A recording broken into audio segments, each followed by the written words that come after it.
Olá, boa tarde, gente. Tudo bom com vocês?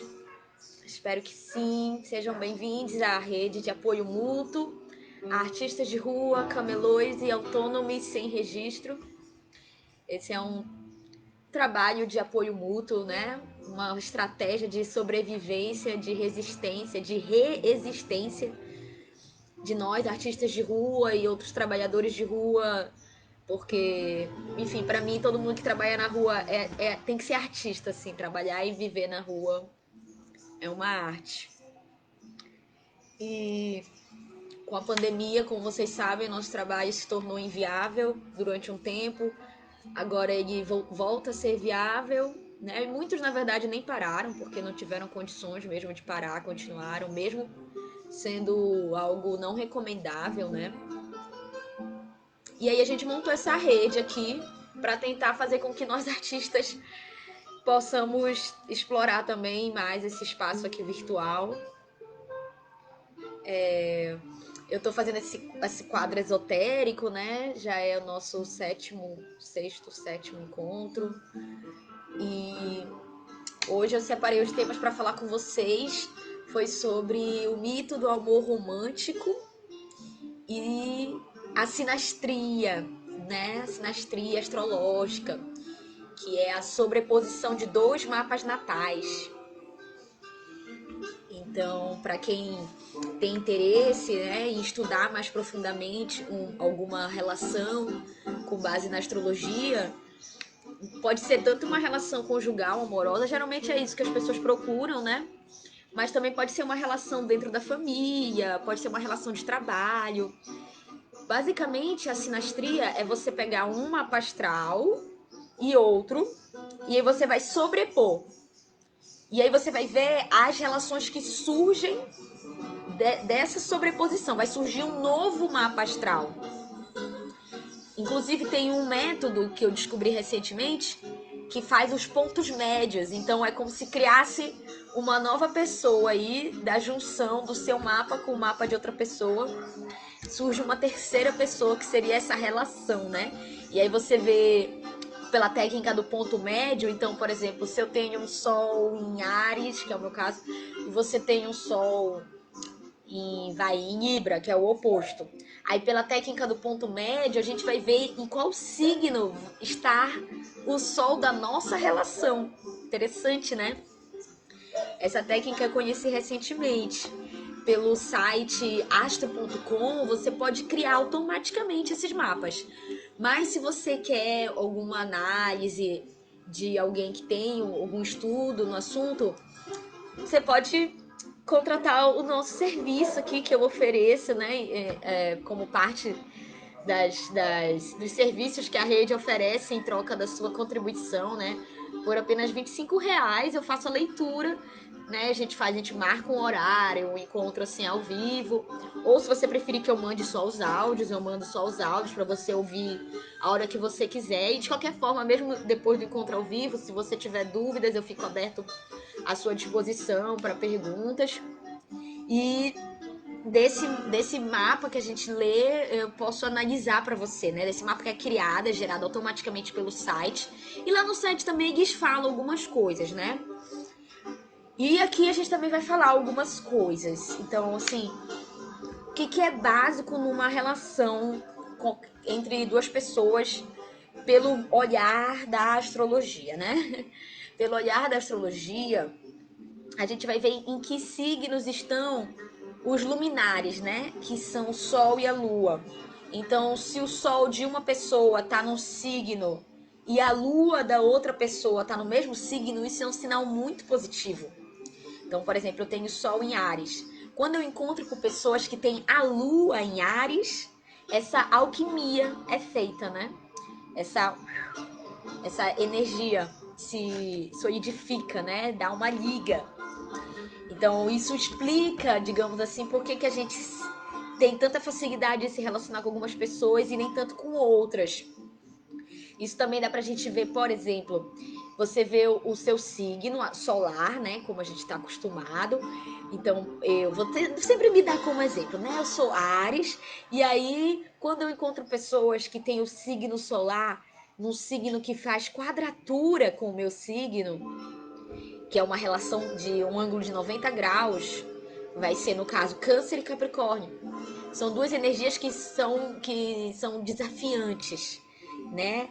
A quadratura, ela traz esse desafio para uma relação. Porém, quando eu encontro uma pessoa que é do mesmo elemento que o meu, ou seja, as pessoas que têm o Sol em Sagitário, que têm o Sol em Leão, existe um trígono, que é uma relação de 180 graus. Já é uma relação considerada mais harmônica.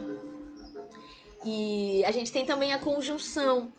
A conjunção, ela na sinastria, por exemplo, vai acontecer entre planetas diferentes, né? Então, eu posso encontrar pessoas que tenham, por exemplo, o planeta Mercúrio no mesmo lugar que eu tenho o Sol. Isso vai dar uma afinidade. Ou posso encontrar uma pessoa, uma afinidade mental, né? Mercúrio é muito mental. Posso encontrar uma pessoa, então, que tem o Mercúrio no mesmo lugar que eu tenho a minha Lua. Isso é interessante, porque a minha Lua são as minhas emoções. E o Mercúrio já é mais assim, o raciocínio lógico. Então, essa junção, por exemplo, da mente de alguém com a minha emoção, esse encontro pode ser muito produtivo, pode ser uma conversa muito boa, pode ser relações, né, que tem base nisso, pode ser uma produção literária coletiva ou dupla, né? Porque é interessante a gente ver a sinastria também para relações não amorosas, para relações de trabalho, para relações de construções coletivas. Outras relações que a gente pode encontrar dentro da leitura de uma sinastria são as recepções mútuas. As recepções mútuas, elas acontecem quando um planeta e o outro estão em signos do seu domicílio, por exemplo. Vou explicar. O planeta Marte, ele tem domicílio em Áries, certo? Já o planeta Mercúrio, ele tem o domicílio em Gêmeos e Virgem, tá? Então, se eu tenho, não é o meu caso, mas se eu tenho o Marte em Áries e conheço uma pessoa que tem Mercúrio em Áries, o que vai acontecer? É provável que o meu Marte e o Mercúrio dessa pessoa estejam em conjunção. Por que eu digo que é provável? Porque a conjunção não basta estar no mesmo signo. A conjunção é quando eles estão realmente nos mesmos graus, tá? Para quem não tem conhecimento mais profundo de astrologia, você pode entender a diferença de um signo para um grau, a diferença de uma cidade para um bairro. Então eu posso dizer, olha, eu moro em Fortaleza e posso conhecer muitas pessoas que moram também em Fortaleza. Mas eu moro no Pirambu, um bairro de Fortaleza. Tem outras pessoas que moram na Aldeotra, outros bairros de Fortaleza. Então, daí você tira, né? Você mora em qual bairro? É mais ou menos isso. O grau vai dizer isso. Então, quando a gente fala conjunção, a gente está falando de planetas que estão realmente próximos, não só no mesmo signo. E aí, quando isso acontece, é muito interessante a gente ver como que essa conjunção se dá e é pensar isso, né? O Marte é o quê? O meu poder de ação. Então, o meu poder de ação está em conjunção com a forma de pensar, com as ideias, com o raciocínio, né? Que é Mercúrio dessa pessoa. Olha aí que interessante, né? Mas eu tava querendo falar, na verdade, era da recepção, né? Porque eu não terminei ainda de falar disso, comecei a falar da recepção, gente, eu me atrapalho um pouco, mas quem quiser que eu explique melhor alguma coisa, pode perguntar aqui, pode fazer perguntas, tá? Deixa já o seu like. Mas então, não esquece de curtir a nossa página, contribuir com a rifa, gente. Esse domingo vai ter sorteio do colar de aço da Lívia, né? Mas vamos voltar aqui. Então, eu posso encontrar essas relações. Uma relação de conjunção que é muito forte E assim, bem provável que as pessoas vão ter uma liga assim, extremamente forte, é quando tem o Marte com a Vênus conjunto, né? O meu Marte com a sua Vênus ou a sua Vênus com o meu Marte. Eu falei a mesma coisa. Não, meu Marte com a sua Vênus ou a minha Vênus com o seu Marte. No mesmo signo. Então, por exemplo, eu tenho Marte em Câncer. Então, pessoas que têm Vênus em Câncer vão criar essa liga comigo. Eu já tenho a Vênus em Touro. Então, pessoas que têm Marte em Touro vão criar essa liga comigo. Tá dando para entender? Bom, por quê? Porque Vênus tem a ver com a nossa forma de amar, com aquilo que a gente atrai, com aquilo que a gente deseja, com aquilo que a gente valoriza. E Marte é a nossa ação, aquilo que a gente, né, realmente age, toma frente, toma atitude. Então, quando acontecem essas conjunções, elas fortalecem muito, elas prendem muito as pessoas, né? Que aí daqui a pouco a gente vai falar mais um pouco sobre a questão do mito do amor romântico, né? Porque nem toda relação duradoura é uma relação positiva, né? Infelizmente, às vezes a gente fica preso em relações que não são tão positivas. Mas tudo é aprendizado, né? E não é à toa que essas ligas se fazem, né? Porque as pessoas precisam aprender umas com as outras. Uma vez uma pessoa me disse assim, que ela teve durante muitos anos relacionamentos com pessoas diferentes, mas do mesmo signo. E que agora ela tinha mudado. E aí eu na hora pensei isso, é como se você tivesse algo a aprender com aquele signo. Aí você procurava sempre pessoas daquele mesmo signo, sem querer, né? Não era de propósito. E você conseguiu avançar e agora você tá num relacionamento com um signo diferente, né? Tendo outros aprendizados, né? Todo relacionamento é uma relação também de aprendizado, muito intenso. Por quê? Porque tem a ver com convívio, né? E pra gente ver se a gente tem um bom convívio com outra pessoa, a gente tem que analisar a lua. Porque a lua fala das nossas emoções. Então, no cotidiano, não dá pra fingir, né? Não dá pra gente ficar sendo totalmente diplomático, sociável, né? A gente acaba demonstrando mesmo aquelas nossas emoções mais profundas, que às vezes a gente gostaria de esconder e consegue esconder na vida social, né? Mas na vida íntima, do convívio, do dia a dia, é mais complexo. Por isso as luas são muito importantes. Agora a recepção, que eu falei e não expliquei. A recepção é quando tem assim uma troca energética. Por quê? Por exemplo, o Sol meu, ele tá em Áries, né? E aí, se eu encontro alguém, o Sol, ele rege Leão.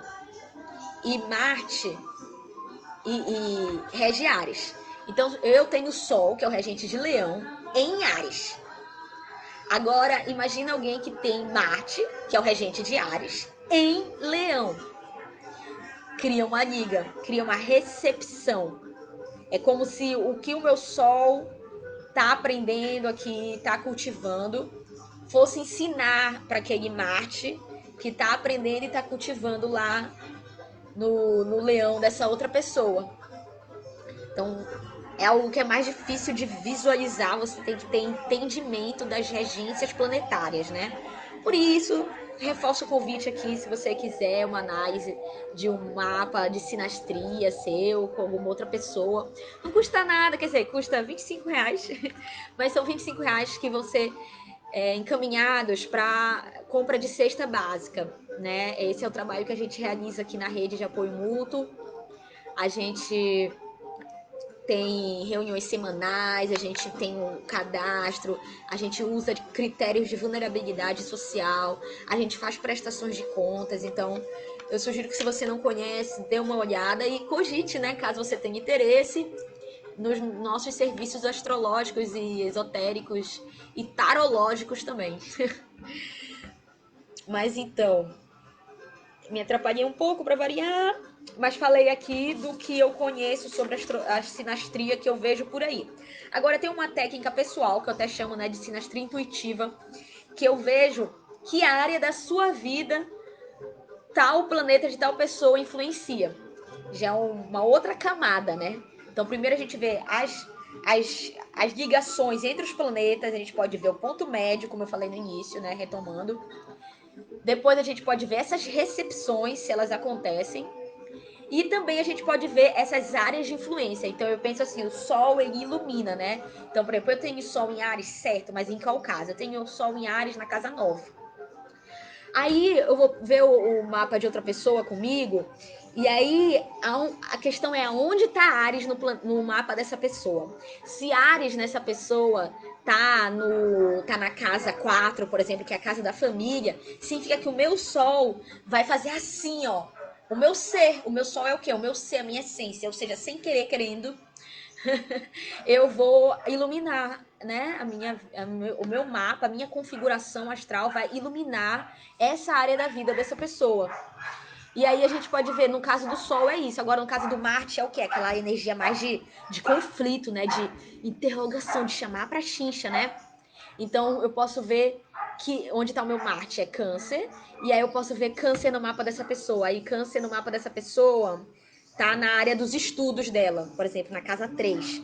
Então, a minha presença vai fazer isso com essa pessoa, vai instigar ela, vai questionar ela com relação aos estudos dela, com relação às crenças pessoais dela, porque os estudos têm relação também com isso, principalmente na casa 9, né? Ou então a relação de como ela faz as coisas, né? Que é a casa 3. Enfim, para quem não entende astrologia, eu sei que eu tô meio falando grego, mas é só para dar ideia para vocês de tudo que a gente pode ver na astrologia. E aí eu gostaria de falar um pouquinho sobre a questão do amor. Oh, o amor. Eu até botei a trilha sonora hoje, né? Os afro-sambas, que eu acho coisa mais linda. Vocês estão ligados? Do Baden Powell.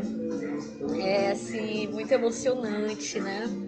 Essa coisa do amor que a gente morre de amar, né? E é uma coisa que a gente deve questionar. Porque o amor deveria ter mais a ver com vida do que com morte, né? Porém, a gente tem muito arraigado socialmente essa ideia do sacrifício como forma de prova de amor, né? Eu até brinco em vários poemas meus que o amor não deve ser provado, né? Tipo assim, ele não deve ser, não é uma coisa que você tem que provar. O amor deve ser uma coisa que você tem que degustar, né? Eu falo assim que o melhor vinho do amor, ele não é doce, ele é amargo, mas ele é para ser degustado, entendeu? Então, assim, realmente o amor é dedicação, né? Então, esse amor romântico que a gente tem, que cria muitas expectativas de que, nossa, eu vou encontrar alguém e aí vai dar tudo certo na minha vida. Em geral, não é bem assim que acontece, né? Tem muitos relacionamentos positivos em que as pessoas realmente crescem juntas.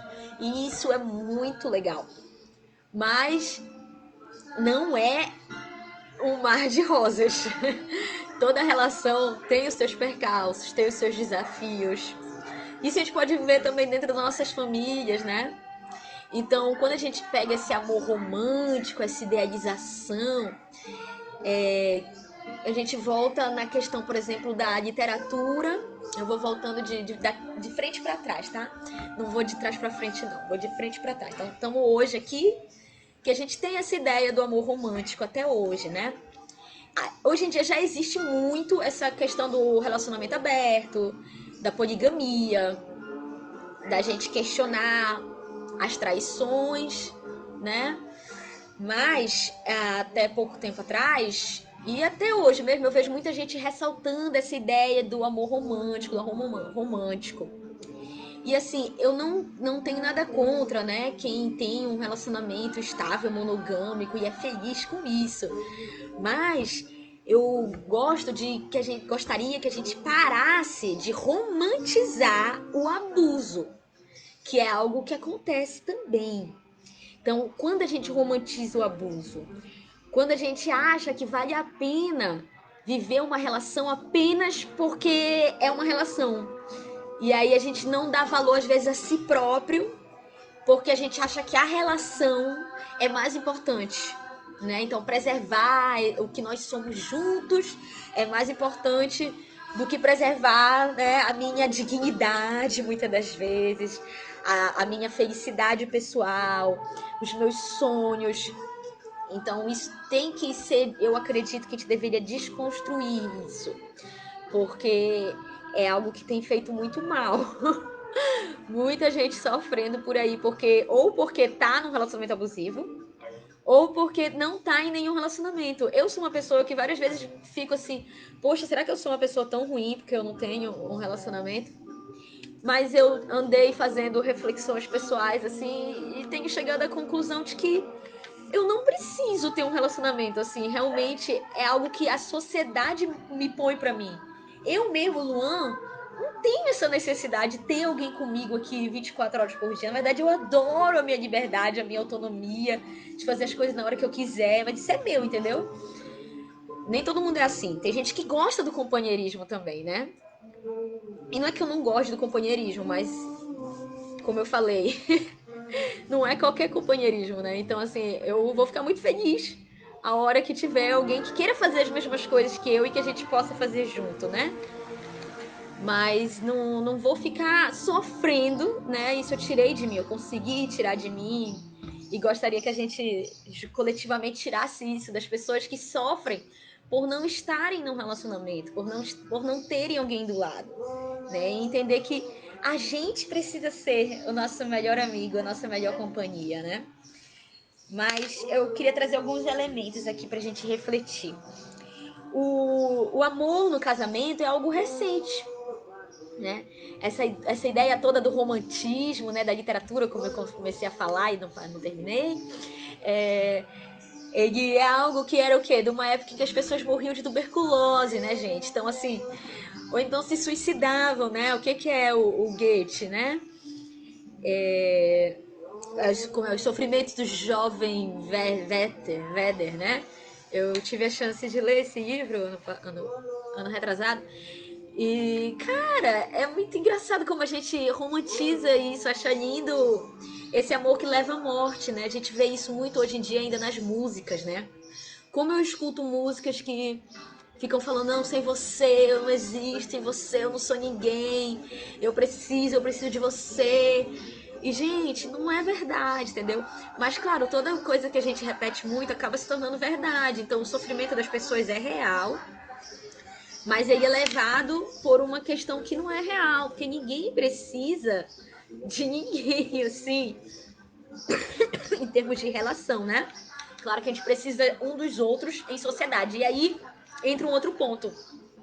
Como acontece muito, né? Quando a pessoa entra num relacionamento, às vezes ela se afasta de todos os outros círculos sociais dela. Porque ela acha que ali naquele relacionamento ela vai encontrar tudo. E aí fica mais difícil quando o relacionamento não dá certo, quando vira um abuso, fica muito difícil para a pessoa se libertar. Por quê? Porque ela não tem mais outra vida social, ela ficou completamente presa, né? Postou todas as fichas dela ali. E aí ela pensa, vou sair daqui, eu vou para onde? Eu não tenho mais amigos, eu quase não falo mais com o pessoal da minha família, né? Então, assim, outra maneira saudável também da gente se relacionar é a gente nunca esquecer que a gente tá o tempo todo se relacionando com todo mundo. Não é só com aquela pessoa que faz o seu coração bater mais, né? Um outro livro que eu li há um tempo atrás se chama Arte de Amar.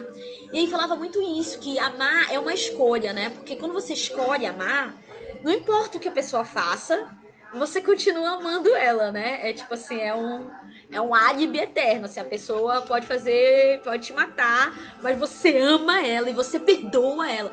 E assim, é muito bom perdoar, é maravilhoso perdoar, principalmente se perdoar, né? Mas também é muito bom não se expor a passar por situações violentas de novo, né? Essa foi uma decisão que eu tive que tomar recentemente na minha vida. Uma pessoa que eu amava, mas que a gente já tinha tido muitos conflitos e tanto ela me violentou quanto eu cheguei a violentá-la, assim, de forma psicológica, em algum nível. Então, por que que a gente ia manter, ia continuar essa relação? Se pra continuar essa relação a gente já estava chegando em níveis de violência, né? Então eu percebi que era melhor me afastar, por mais que o meu sentimento era, não, eu perdoo, essa pessoa vai me perdoar também, e a gente vai se amar. Mas assim, quando a coisa começa a se repetir muito, fica assim, melhor dar mais um tempo aí, afastar, trabalhar, né? refletir mais profundamente. Vai para um canto sozinho e fale consigo mesmo. Seja, assim, o principal relacionamento que você precisa cultivar na sua vida é o relacionamento com você mesmo, né? Você precisa ser seu amigo. Você precisa encontrar seus defeitos, mas não para te açoitar, né? Não é ficar, oh, eu sou uma pessoa terrível, oh, eu sou isso e aquilo. Não, você tem que, né, se ajudar, fazer críticas construtivas consigo mesmo, buscar, não, beleza, eu tenho esse defeito, mas o que, é que eu posso fazer para melhorar? E aí você melhorando o seu relacionamento com você mesmo, com certeza você vai melhorar o seu relacionamento com as outras pessoas, tá bom? Boa tarde, Sônia Medeiros. Poxa, quase que não chego. Depois você pode voltar e assistir, né, desde o início. Mas continuando aqui o nosso papo sobre relacionamentos. Então, e aí tem essa coisa assim do casamento, né, como sendo a grande concretização e as pessoas sofrem porque não se casaram ou porque seu casamento terminou, não deu certo, mas assim, boa parte das pessoas que são casadas passam por maus bocados também. Isso eu trago com base numa leitura de uma sexóloga, a Regina Navarro Lins, que ela tem um livro chamado A Cama na Varanda. Quem quiser esse livro, eu tenho ele em PDF, você pode me solicitar que eu envio para você. Ele não tem online disponível, mas eu recebi essa cópia de uma amiga e posso repassar também. E ela traz muitos relatos das atribulações, né, da vida conjugal das pessoas. Então, a gente vai ver que muitos casamentos, mesmo os que parecem, que as pessoas aparentam estarem bem, dentro dos relacionamentos elas não estão mais bem. Muitas das vezes elas já não têm uma vida sexual muito positiva, muitas mulheres têm que fazer sexo por obrigação. Aí que vem toda essa história de fingir orgasmo. A mulher finge orgasmo pra quê? Pra acabar logo, né? Porque ela já não tem mais esperança de ter orgasmo ali naquela relação. Mas ela sabe que tem que se submeter àquilo, porque senão o marido pode procurar em outro lugar, ou pode não querer mais ela. Também acontece, às vezes, o contrário, né? Acontece do homem também perder o interesse sexual pela mulher dentro de um relacionamento. Então, são muitas questões que acontecem e a gente tem essa idealização, né? Mas também não é uma supervalorização da sexualidade. Quer dizer, então quer dizer que se não tiver sexo não vale a pena se relacionar. Não, não é isso que eu tô dizendo. Muito pelo contrário, sabe? Eu acho que dentro de uma relação o principal não deve ser o sexo e que por isso mesmo essa idealização que a gente tem da fidelidade, da monogamia, não faz sentido. Porque se eu não tenho interesse sexual dentro da relação, não significa que eu não ame a pessoa. E se eu tenho interesse sexual por outra pessoa fora do relacionamento, também não significa que eu ame essa outra pessoa, né? Significa que eu tô tendo interesse sexual, né? Agora, se isso vai se realizar ou não, aí vai depender das suas concepções éticas, né, de morais e dos seus acordos dentro do relacionamento, né? Então tem gente que prefere trair, não contar, tem gente que prefere contar e abrir o relacionamento, tem gente que prefere não fazer, prefere se reprimir. Então aí eu não vou entrar nesse mérito aqui dessa discussão, tá? Mas eu queria trazer essas questões. Outra coisa interessante que a Regina Navarro Lins traz pra gente nesse livro A Cama na Varanda é sobre o quanto que a noção de família nuclear, né, que é um casal, né, geralmente um homem e uma mulher, né, e os filhos, as filhas, é uma noção muito recente e que tem muito a ver com sociedade de consumo. Por quê? Porque quanto mais famílias tiverem, mais geladeiras, mais televisões, mais ventiladores, não é mesmo? Então, fogões, etc. Já numa vida comunitária, isso tudo é diluído, né? Às vezes uma geladeira dá para muito mais gente do que um casal e as crianças, né? Então, daí a gente vê como que também isso é fruto da nossa época, tá? É algo que pode mudar. É isso que ela traz, principalmente nesse livro, né? Ela faz um apanhado da história, ela começa falando assim de ancestralidade, de neopaleolítico e tal. Ela fala da religião da grande deusa, fala de sociedades matriarcais, Aí ela chega a falar também da Idade Média, do amor cortês, que é o início, assim, desse sentimento de amor.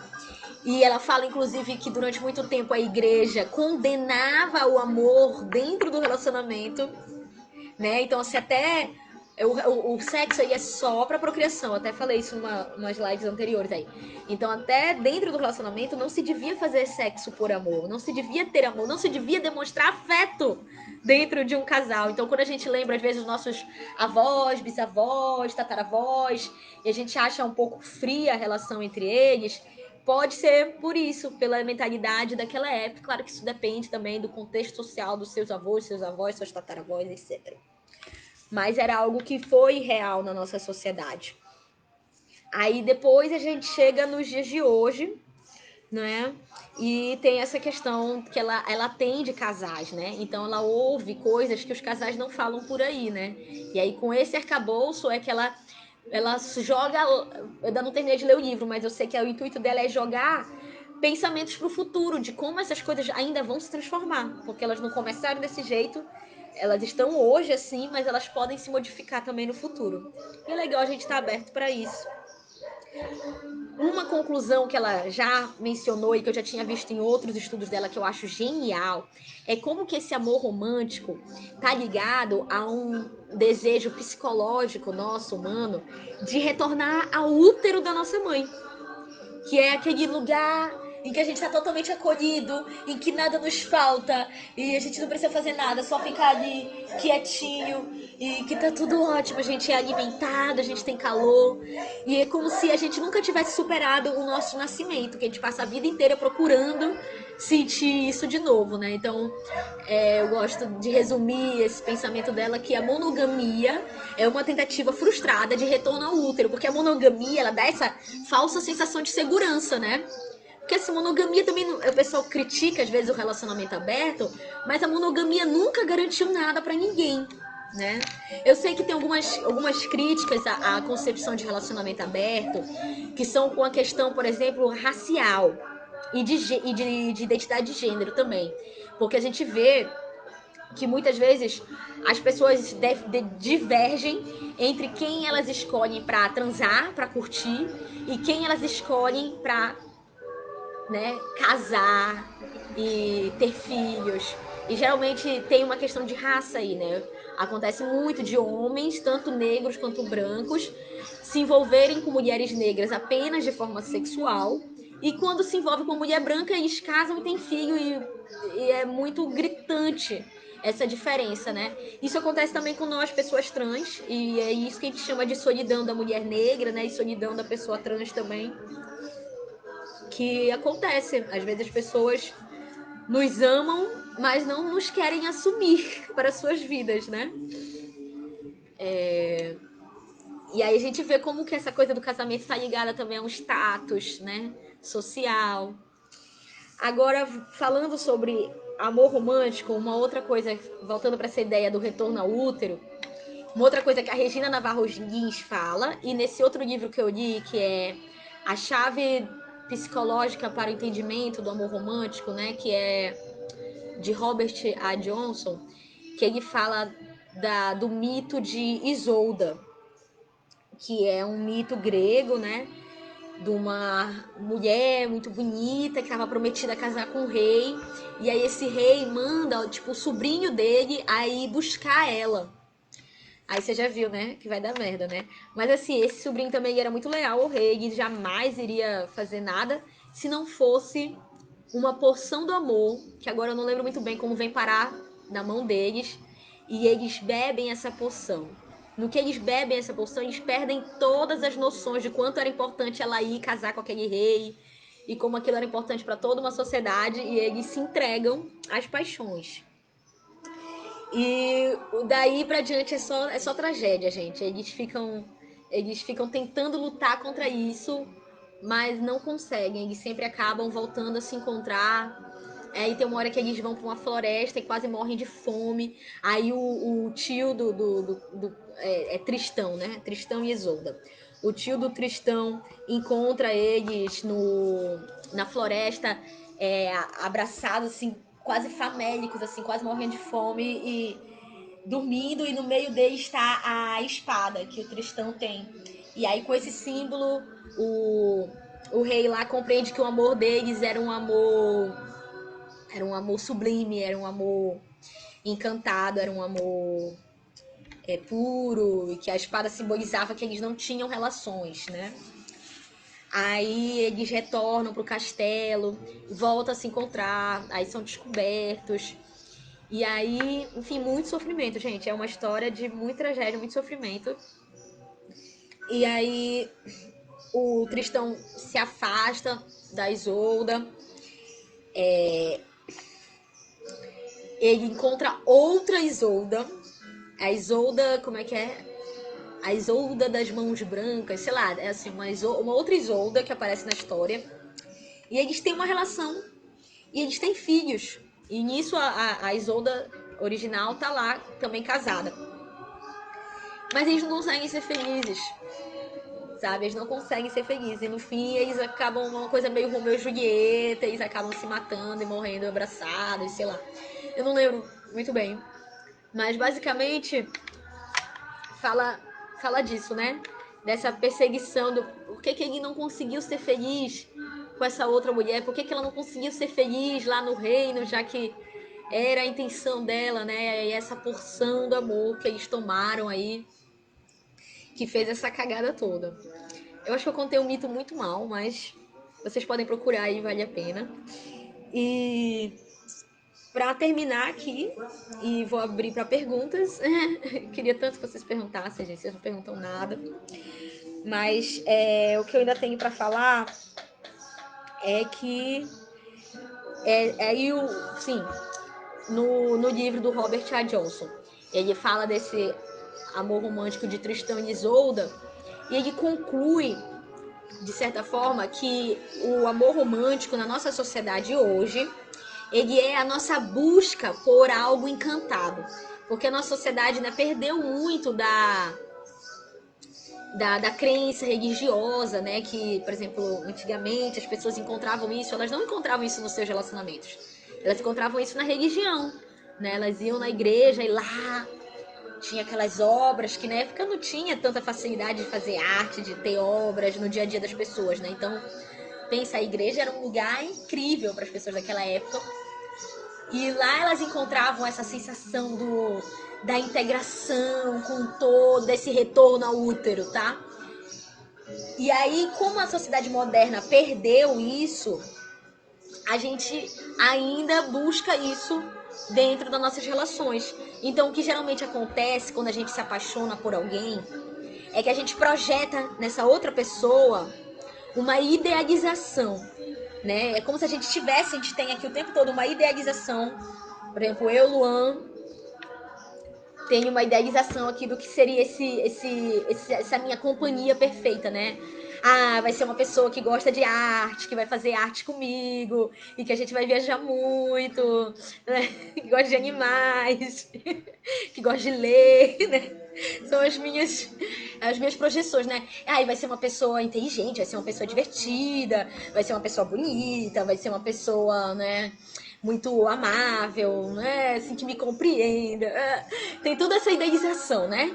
Aí é como se a gente ficasse procurando encaixar isso em alguém. Então, quando a gente se apaixona por alguém, e aí eu uso bem a palavra apaixonar, entendeu? Não é amar. É quando a gente se apaixona por alguém, na verdade o que a gente faz é fazer isso aqui, ó. Botar na pessoa daqui. Agora você é a minha projeção, você é o meu amor. Você é aquilo que eu sempre procurei.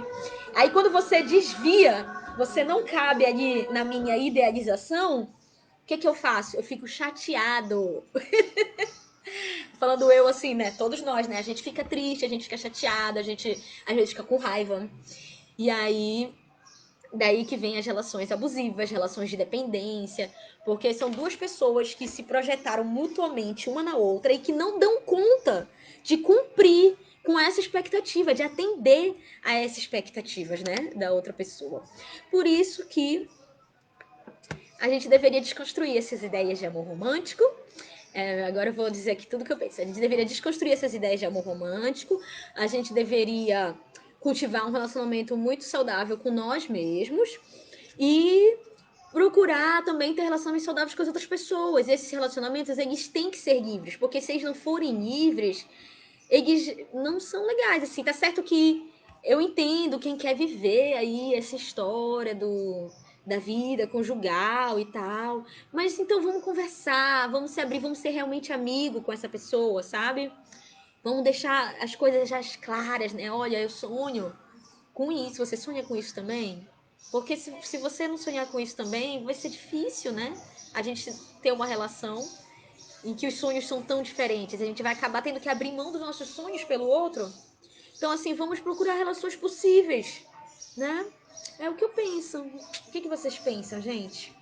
Eu acho que todo mundo chegou aqui muito atrasado. Não sei se vocês estão vendo esse vídeo ao vivo, ou se estão vendo lá no início. Se vocês tiverem perguntas, vocês façam, tá? Que eu acho que eu falei tudo que eu tinha pra falar pela primeira vez.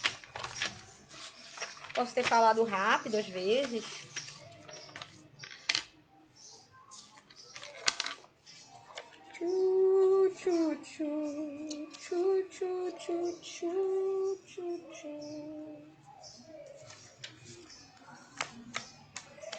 Ah, tá. Bom, complementando aqui, então, um outro mito interessante pra gente pensar essa questão do relacionamento é o mito de Psique e Eros. No mito de Psique e Eros, Psique, ela era uma mortal muito bela e o que acontece? A Afrodite fica com ciúmes da beleza de Psique, porque a Afrodite é a deusa do amor, a mais bela, a mais encantadora, e ela fica enciumada do quanto que os humanos estão adorando essa mortal. E aí ela dá uma cutucada lá de que a galera tem que sacrificar a Psique. Essa é a deusa do amor, né?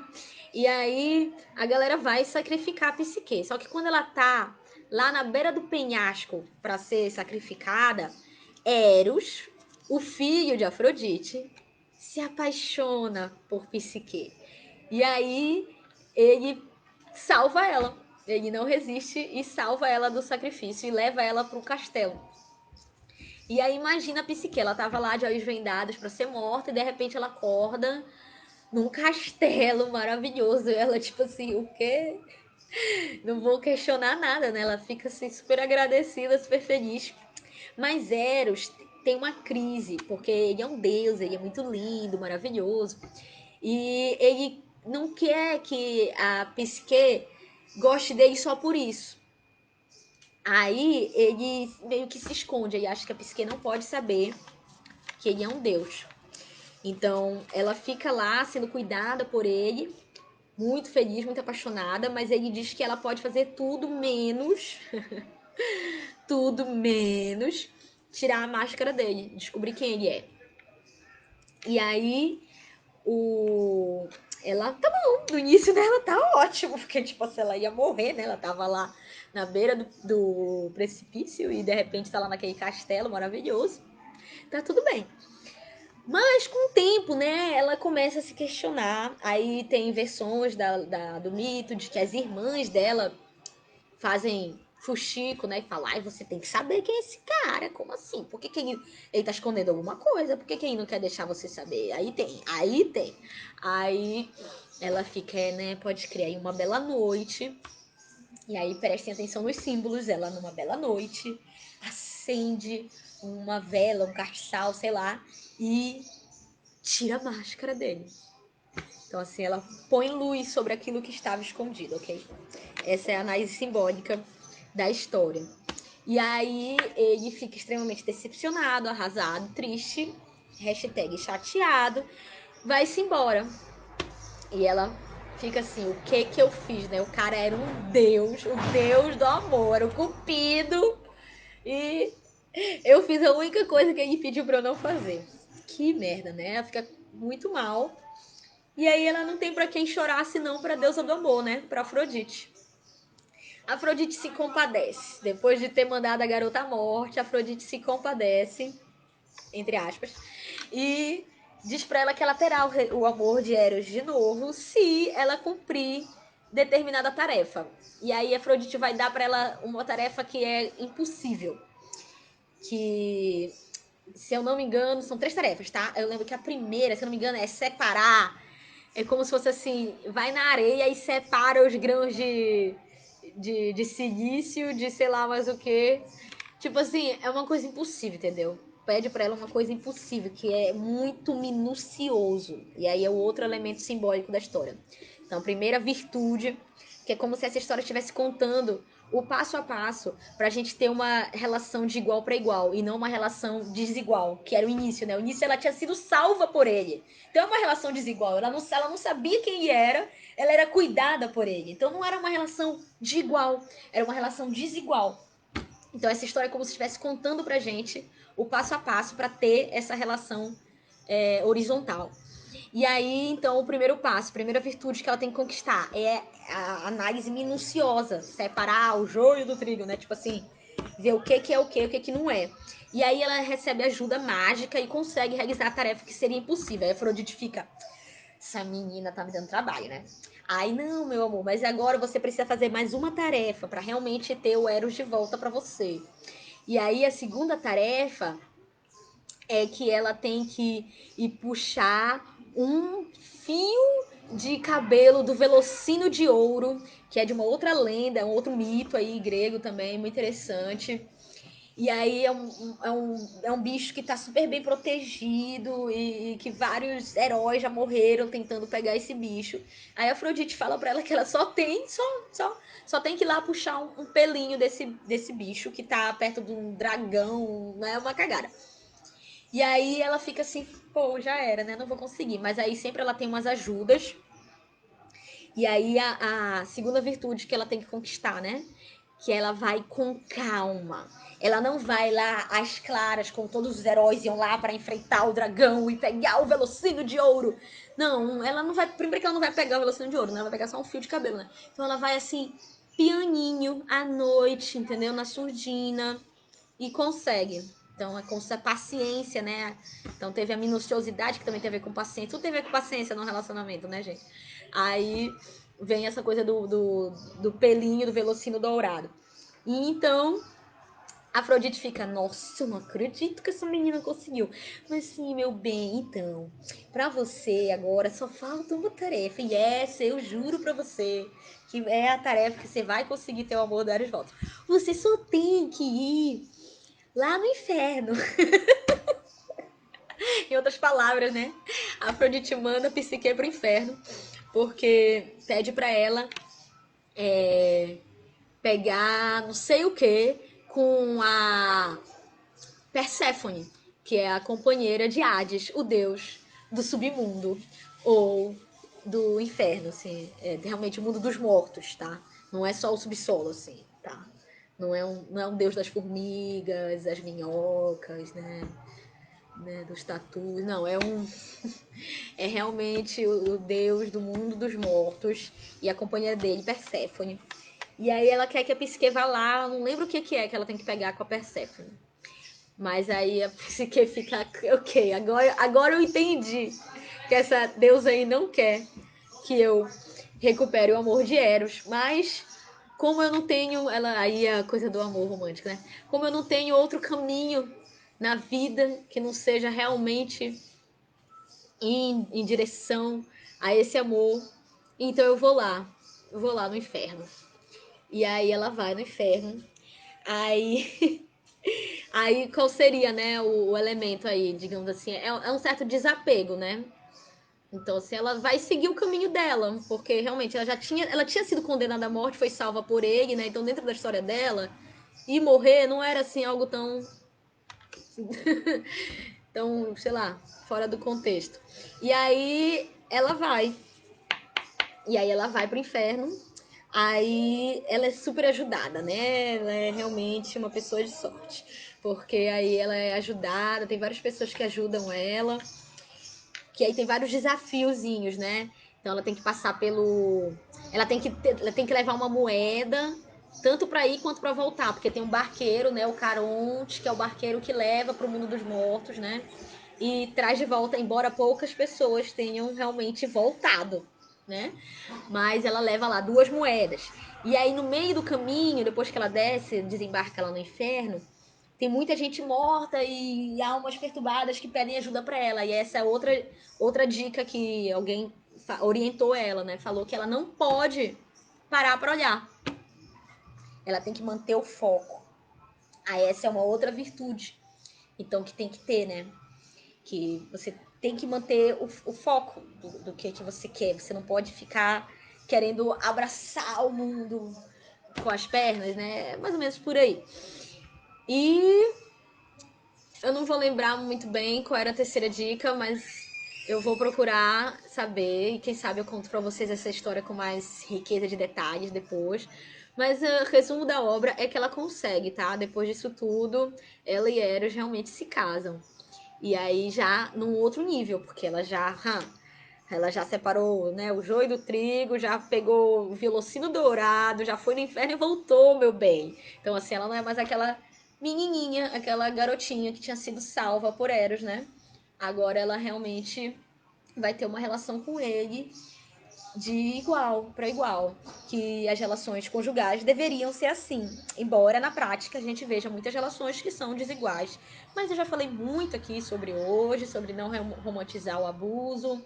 Quem chegou por último, volta aí na live, eu passei bastante conteúdo hoje, acho que foi uma das melhores, modéstia à parte, que eu consegui falar mais conteúdo e menos blá blá blá. E curta a nossa página, gente, compartilha. Contrate nossos serviços astrológicos. Domingo tem o sorteio da rifa, gente. Domingo às 18 horas ainda dá tempo de comprar, tá? A rifa do colar de aço. A gente tem outros itens para rifar. Por isso a gente já tá fazendo esse sorteio. E aí, apenas R$ 5 você concorre a um colar de aço artesanal, gente, feito por uma artista independente, aniversariante. Tem vídeo dela apresentando o trabalho dela na página.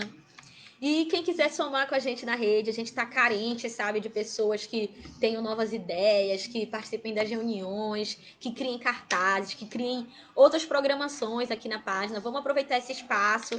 É tudo feito de forma voluntária, apoio mútuo, né, coletivamente. Então, é isso, galera. Muito obrigado aí. Deixem comentários que eu vou olhar depois. E no mais é isso. Beijão.